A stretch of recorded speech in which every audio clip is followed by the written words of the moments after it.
Hi Martin. In this video I will be talking about segmentation on the business-to-business market. I will start off by talking about the business-to-business market itself and what sub-markets that make up the business-to-business market. Afterwards, I will account for the two different types of segmentation on the business-to-business market, which are the breakdown and build-up theory. And this presentation on PowerPoint is of course made by myself, Mads. First of all, I will be talking about the characteristics of the business-to-business market. When a private or a public firm is doing business with other firms, we call it business-to-business. All companies doing this are operating on a business-to-business market. Here the buying behavior is different from the business-to-consumer market, and it is often trained professionals that are doing business with each other. Here the buying motives are less personal and not as rational.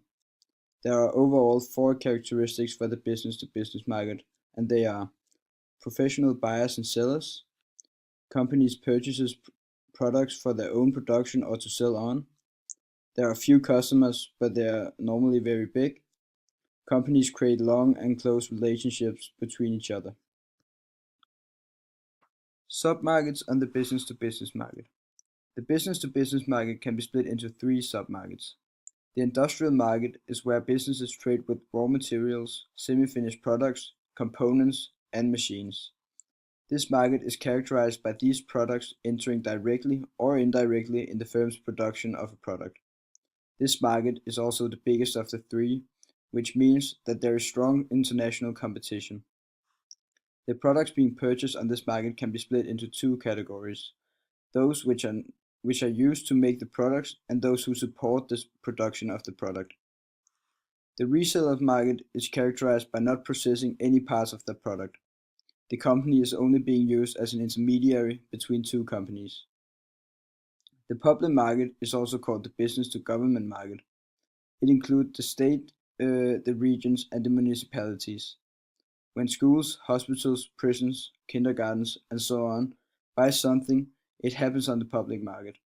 Here, the company's target group is public firms, which usually make big purchases at once. Now I will talk about the variables when segmenting the business-to-business market. The segmentation process on the business-to-business market is very similar to the one on the business-to-consumer. The thing that mixes it up is the big differences between the segmentation variables. The relations on the business-to-business market is way more complex than on the business-to-consumer market. The products also tend to be more complex. Furthermore, the buying behavior, choice criteria, and competition is also different. This is because that the customers on the business-to-business market tend to have higher demands when it comes to the product, and the demands varies a lot between each customer. This is because the customers use these products for special circumstances.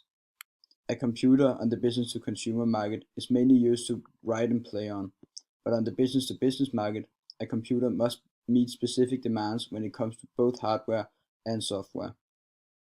These different variables are split into 3 groups, which are geographic and firm-specific variables, production variables, and purchase variables.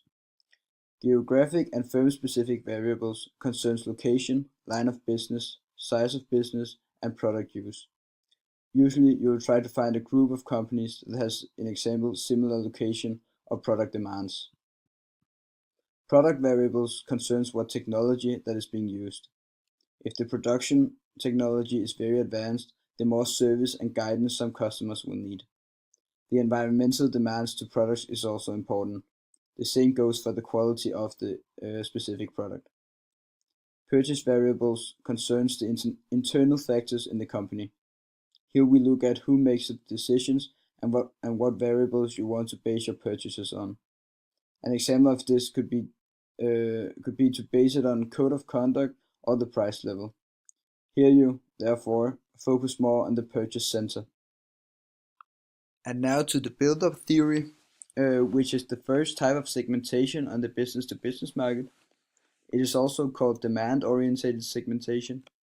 Here, the company gets a deep understanding of what each customer might want from them, and in the light of this, the company develops their product.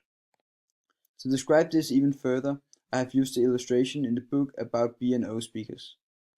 Their overall idea is to create a beautiful design with good sound. When they segment, they first of all find the markets where it is important and necessary to have good sound in a beautiful design. In this case, they find the car industry interesting.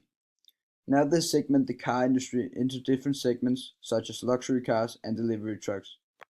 After choosing to focus on the luxury cars, B&O finds that the launch of a new Audi A8 would be very beneficial.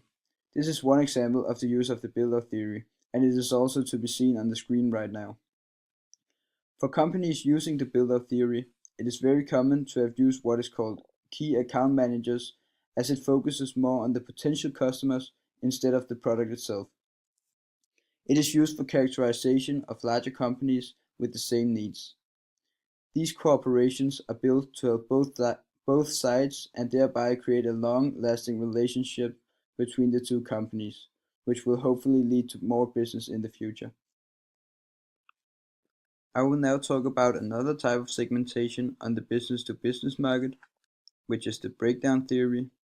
It is also called the supply-oriented segmentation.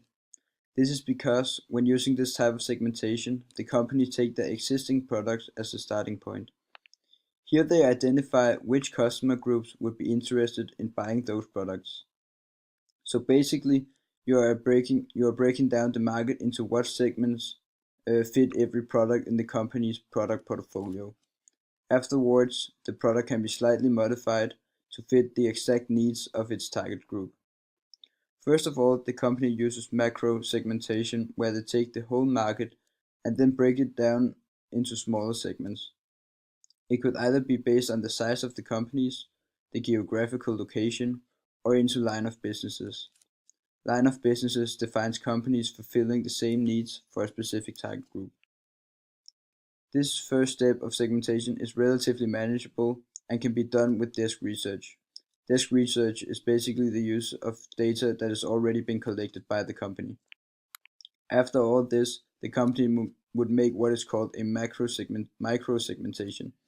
Here they focus on the buying process of each segment, or whether it is a new task purchase, modified rebuy, or a routine purchase. They also tend to focus on who's a part of the purchase center, whether they have to focus on the decision maker or the influencers. After being finished with these two types of segmentation, the company has broken down the whole market for their different products into small segments.